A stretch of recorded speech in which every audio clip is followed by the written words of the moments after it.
tissues. B cells are called into the infected region. There the B cell interacts with the antigen. B cells specific for the antigen will use their B cell receptor, the BCR, to bind to the antigen.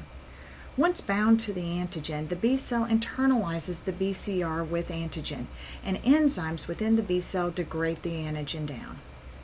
The B cell then loads the piece of antigen onto an MHC class II molecule for presentation.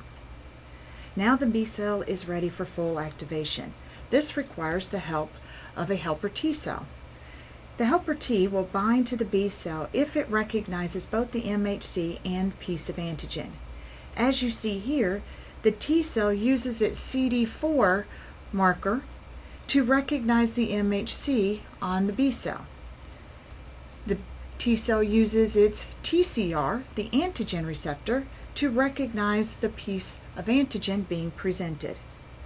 Once the T cell binds to the B cell, it releases interleukin, which will activate the B cell to proliferate.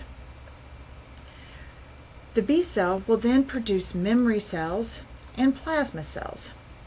Memory cells go to the secondary lymphoid tissue for future infections. The plasma cells will actively secrete antibodies. These antibodies are used to help clear the pathogen. Antibodies do this by binding to the antigen and tagging it for opsonization by phagocytes, or neutralizing it from binding to target tissues. In some cases, it will cause the antigen to agglutinate. And finally, some antibodies will activate